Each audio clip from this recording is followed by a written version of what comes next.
Boa tarde, meu nome é Pedro Yukio. Vou apresentar um trabalho sobre métodos de vazamento e estruturas de fusão. O método de vazamento é uma das principais etapas do processo de fundição, onde o metal fundido deve atingir todas as regiões do molde antes de sua solidificação.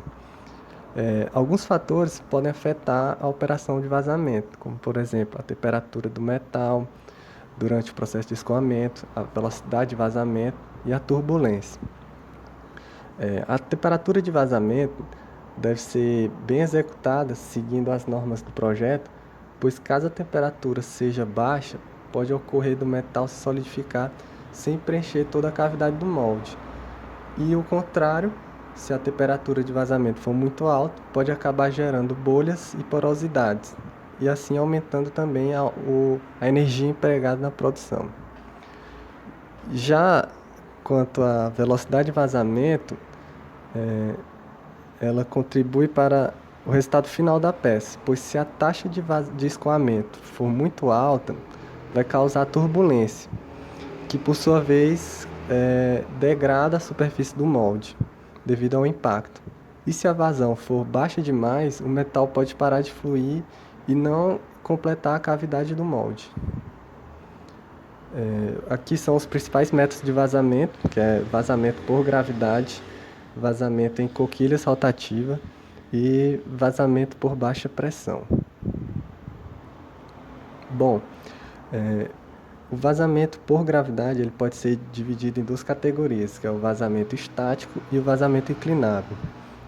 O vazamento estático, o material é introduzido no topo do molde através de uma saída contínua e sem movimentos, enquanto que no vazamento por gravidade do tipo inclinável, o metal é escoado em uma bacia, ao passo que o molde está na posição horizontal e flui para a cavidade à medida que o molde gradualmente é inclinado para a posição vertical.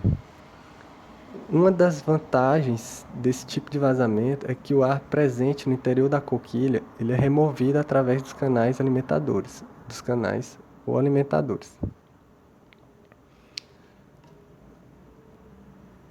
Bom, no processo de vazamento por coquilhas rotativas, a turbulência gerada pela queda livre do metal não existe aqui, porque a ação da coquilha rotativa vai absorver aquele impacto que seria gerado pela gravidade. Aqui uma bacia é colocada na posição horizontal, é preenchida pelo metal e em seguida vai iniciar o movimento de rotação. E o metal líquido começa a fluir para o interior da cavidade do molde. Assim vai minimizar a turbulência que acompanha a queda do material, como dito anteriormente.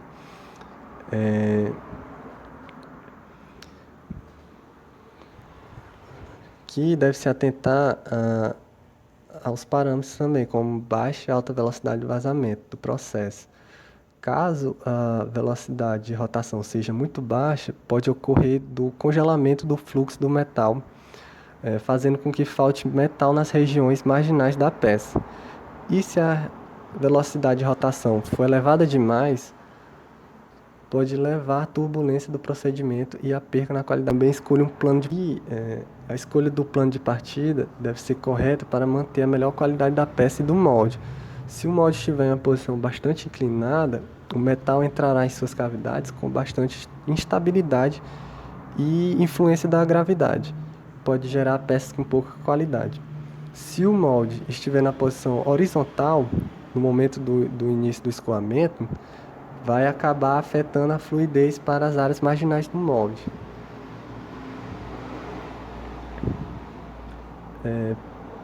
Processo de vazamento por baixa pressão. Aqui os moldes permanentes são montados sobre um forno hermeticamente selado e um tubo liga o interior deste com o molde, certo? Para onde o metal vai ser forçado a subir, atingindo as cavidades do molde. Quando o metal solidifica, a pressão é aliviada, certo? E o molde vai ser aberto para a retirada da peça. Esse processo ele é capaz de produzir peças de elevada qualidade, além de boas propriedades mecânicas. Também ele é largamente utilizado em indústrias automotivas, em blocos de motores e indústrias aeronáuticas. Pode também ser feito empregado para fazer panela de pressão, torneiras, vasta variedade de possibilidades. Diferente dos outros processos, né? Nesse aqui, os parâmetros que controlam a qualidade final da peça são a velocidade da pressão aplicada, a pressão aplicada e os gradientes térmicos. E as desvantagens ocorrem pelo alto valor das ferramentas necessárias, o que acaba gerando altas taxas de produção, custo de manutenção, limite relativamente baixo da dimensão da peça a ser produzida e praticamente limitada à utilização de metais leves. Bom, agora eu vou falar um pouco das estruturas de fusão, começando com o cadinho.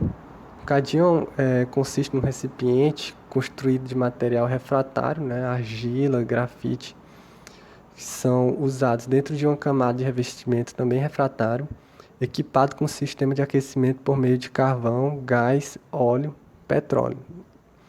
E o sistema basculante para o vazamento do metal líquido através de um bico. O combustível não vai entrar em contato com o metal líquido.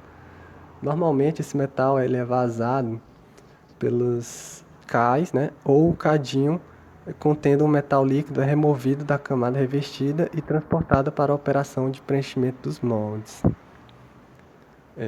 Ele é largamente utilizado na fundição de ligas não ferrosas como chumbo, alumínio e bronze e é o método mais barato para a fusão de pequenos volumes de metais. Ele é largamente utilizado em fundições devido à sua produtividade, versatilidade e baixo custo de implantação, certo?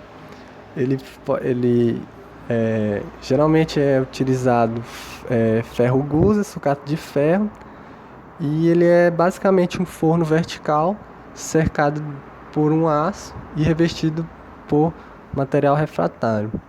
Na parte superior do cubilô encontra-se uma abertura lateral que vai ser chamada de alçapão, pelo qual são introduzidas matérias-primas para a fundição do ferro, como ferro fundido, sucata, coque e calcário. E o cubilô prolonga-se acima do alçapão, terminando finalmente na chaminé, por onde vão sair os gases produzidos pela combustão do carbono e demais processos químicos. Aqui está a referência bibliográfica que foi usada nesse trabalho e obrigado pela atenção.